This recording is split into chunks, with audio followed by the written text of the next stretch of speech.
Say school was awesome, right, guys? Yes. Yeah. What are you doing?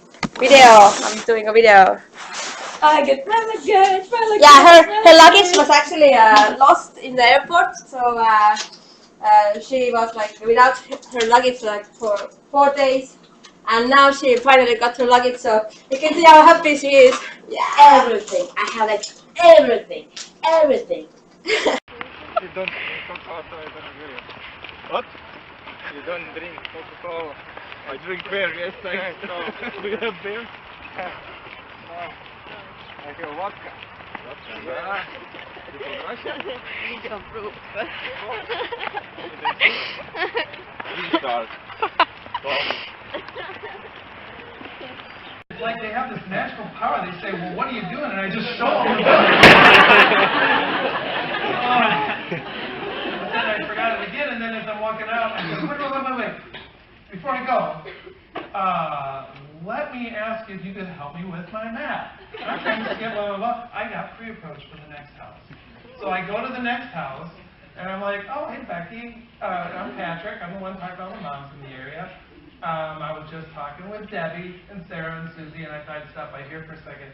Now, let's see, I had you guys down for a couple younger ones. Okay, great. You got one on the way, okay? No, not so much.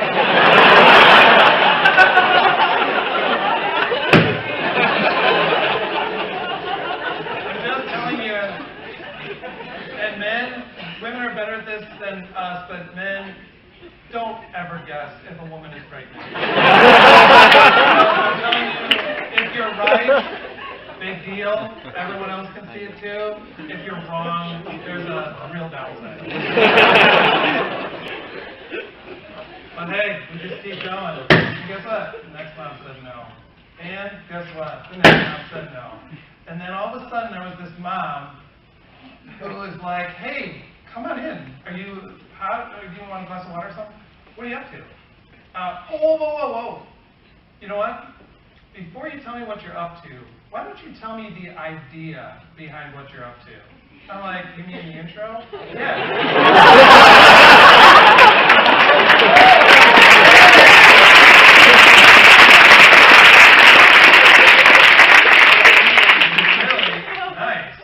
Really nice.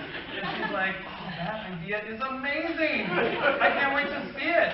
Show me what it is that fulfills what you just told me about in the intro. And I'm like, okay, the demo? All right. So we do this, and she's like, I gotta have them. How much are they? Just sign me up. I'll take a set. I'm like, are you kidding? Okay, let's do this. My first, nope, there you go. Sale, that's a sale.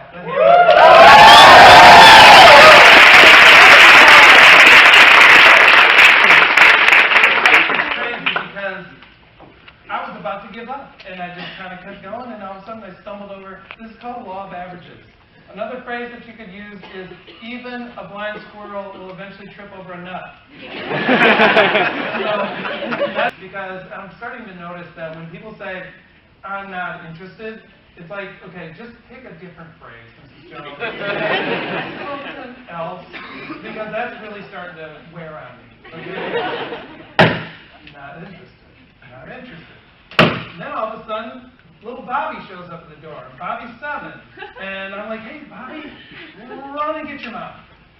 Run and get your mom. And he says, my mom told me to tell you we're not interested.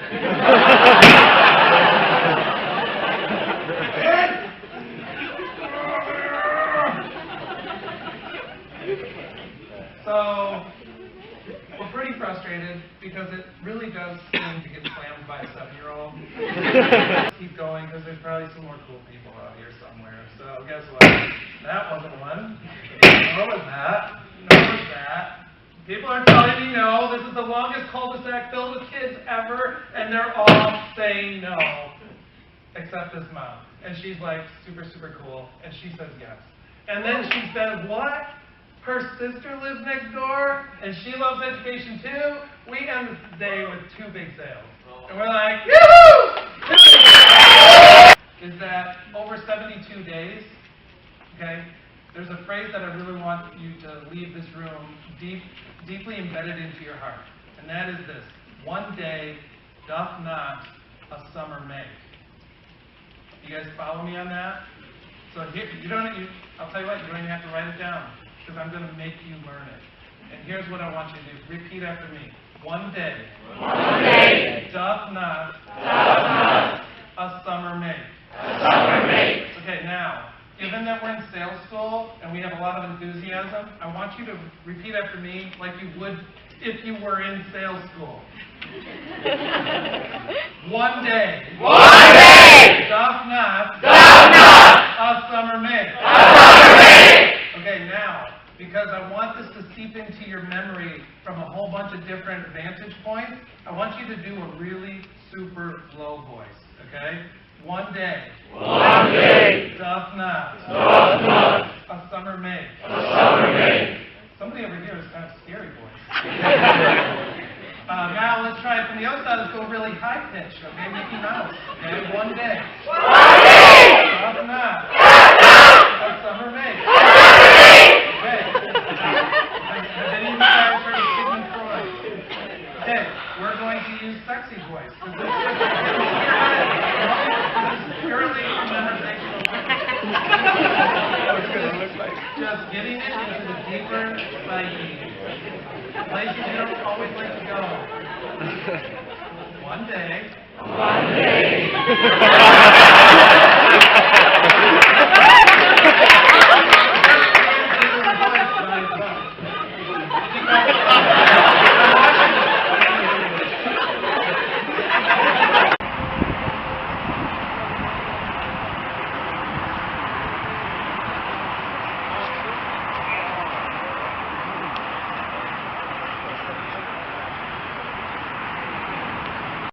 Take it seriously now.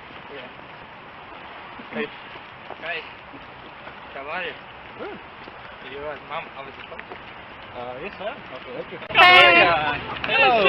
Hello. Very nice to meet you. I'm Karol, actually. My name's Karol, and actually She's my daughter. Hello. Awesome. What are you doing? What? What are you doing? I'm showing some really cool educational tools. So, Victoria, can you tell me how old are you? I'm 17. Wait, how much? 17. 17. So that means you're in high school already. So how are you doing? I'm good. Yeah. Good. Are you worried about college? Oh yeah. That's the thing I'm worried about. Okay. So do you guys have like some prep classes for college, or where do you want to go in college? I'd like to study architecture. Oh, really? Awesome. So do you have like a certain college that you have already picked out that you want to really go? Oh yeah. Yeah? I guess Okay. you're quite excited. So, I don't know, from the mom's perspective, do you believe that you will get it? Yeah, okay. Do you think she'll get in and the work she's put in at home?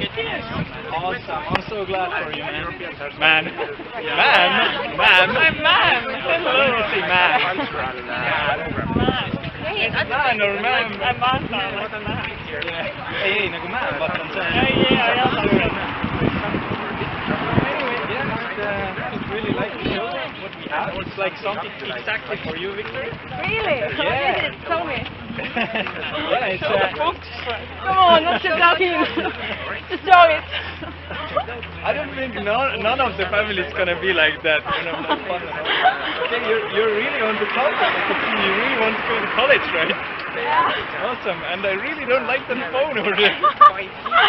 Yeah, she likes to film all that's going to YouTube. Right, just what not to do when you're a door-to-door salesman. Exactly.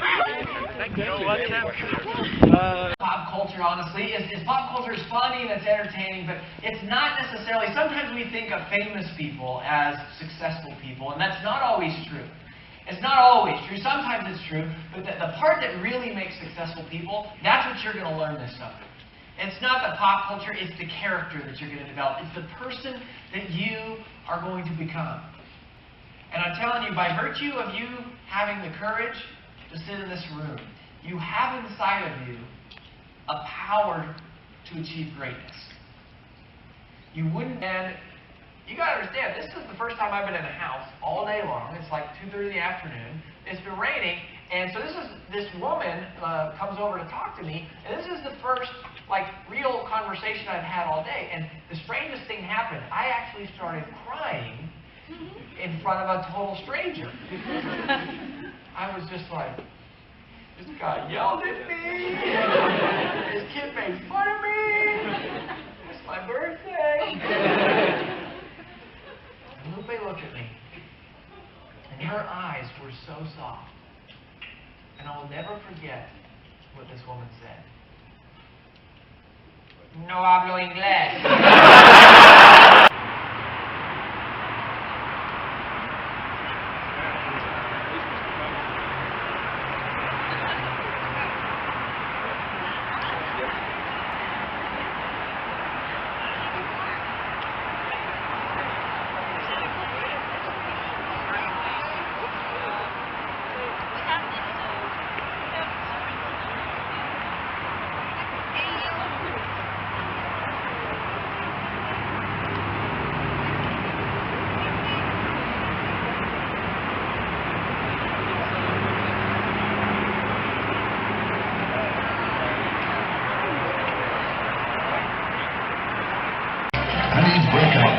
Step and dance.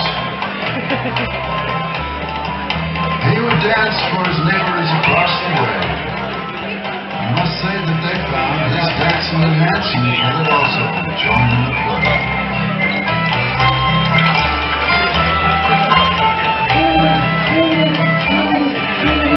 To run faster, to jump higher, to jump farther, to ride faster, in order to win.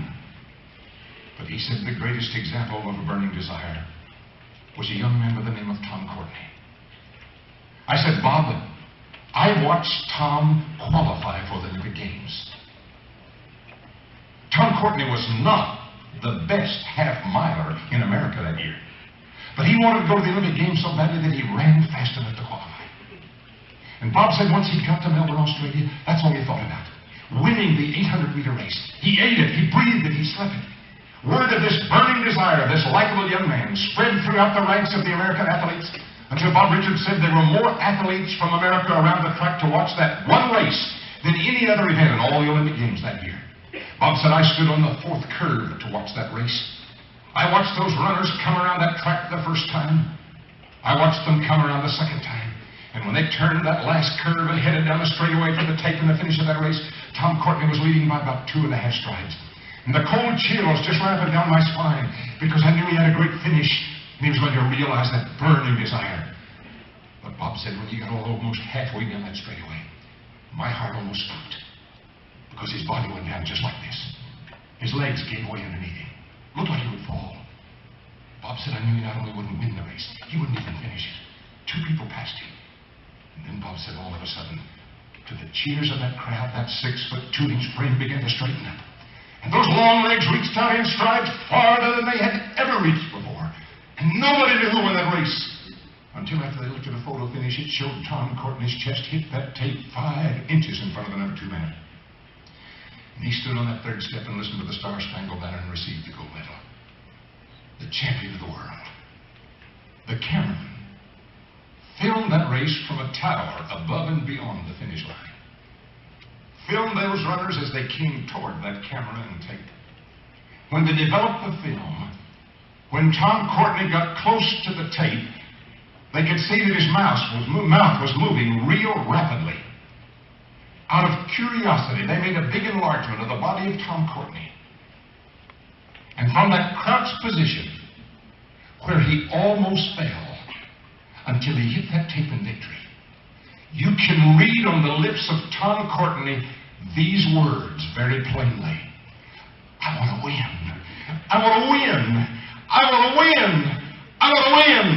And that burning desire gave his legs strength when they'd given out, brought him from defeat to victory. Young men and young women, I am so sold on this quality of a burning desire that I started giving scholarships, not to the students in the schools who had the greatest ability and accomplished the most, but to the students who showed the greatest desire to achieve.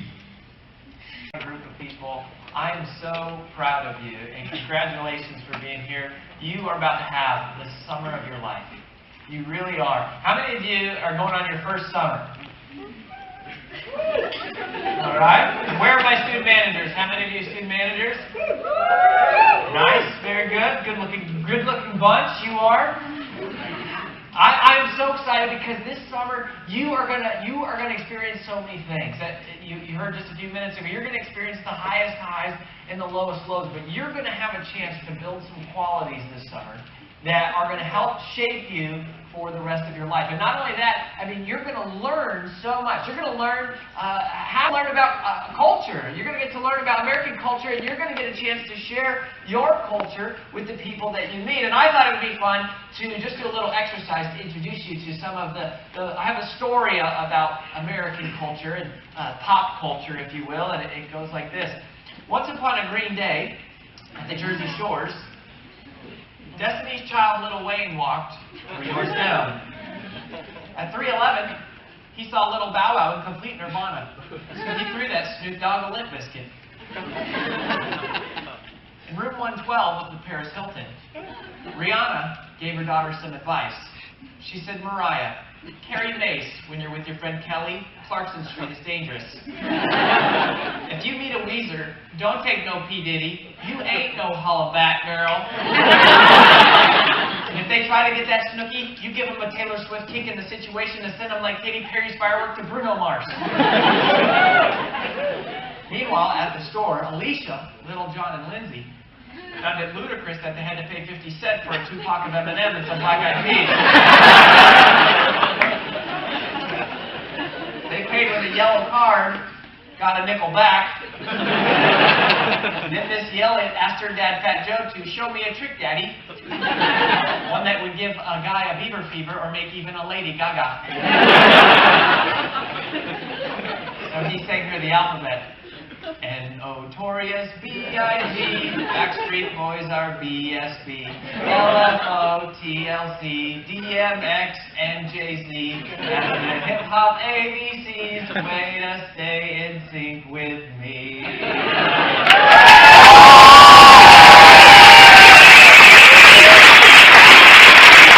väike kommentaar kasuisale. Sven, tead, siin ei ole väga hea Hiina toit, seega ole väga õnnelik selle üle, mis sul seal Eestis on, seepärast et siin Hiina toit tõesti ei maitse nii hästi kui meie oma. Isegi vaatamata sellele, et siin tegelikult päris hiinlased neid seda teevad. Ja Merit, ma loodan, et sulle tuleb väga tore suvi ja Kerli, sulle samuti ja Merli samuti ja Karola. Ma loodan, et sa saad lapse kõrvalt veel igast muid ladetud asju ka vahepeal teha. Tšau!